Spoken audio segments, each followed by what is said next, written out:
எல்லாருக்குமே ஹாப்பி பொங்கல். இந்த டே எங்களுக்கு ரொம்ப ஏர்லியராகவே ஸ்டார்ட் ஆகிடுச்சு. ஒரு 5 மணி போலவே எழுந்திரிச்சு வீட்டில் க்ளீனிங் ஒர்க் எல்லாமே முடிச்சுட்டு நாங்களுமே ஃப்ரெஷ்அப் ஆகிட்டு வந்துட்டோம்.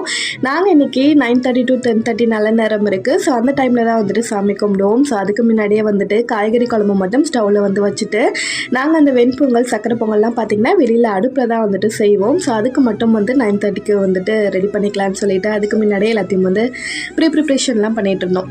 ஸோ உள்ளே வந்துட்டு குழம்பெல்லாம் வச்சு முடிச்சதுக்கப்புறமா வெளியில் எல்லாத்தையுமே எடுத்துகிட்டு போயிட்டு அங்கே அழகாக வந்துட்டு அடுப்பில் வந்து வச்சு பொங்கல்லாம் ரெடி பண்ணியாச்சு. ஒரு 10:30க்கு கரெக்டாக முடிச்சுட்டு வீட்லேயுமே சாமியெல்லாம் கும்பிட்டுட்டு நாங்களுமே வந்துட்டு சாப்பிட்டுட்டு பக்கத்தில் வந்துட்டு ரிலேட்டிவ்ஸ் அதுக்கப்புறமா ஃப்ரெண்ட்ஸ் எல்லாருக்குமே வந்துட்டு எடுத்துகிட்டு போய் கொடுத்துட்டு வந்தாச்சு. ஐ ஹோப் இந்த வீடியோ உங்களுக்கு பிடிச்சிருக்கும் நம்புறேன். பிடிச்சிருந்தா கண்டிப்பாக லைக் பண்ணிவிட்டு சப்ஸ்கிரைப் பண்ணிக்கோங்க. நிறைய பேர் சேனலை சப்ஸ்கிரைப் பண்ணாமல் பார்த்துட்ருக்கீங்க. ஸோ நெக்ஸ்ட் வீடியோவில் பார்க்கலாம். அது வரைக்கும் பாய்.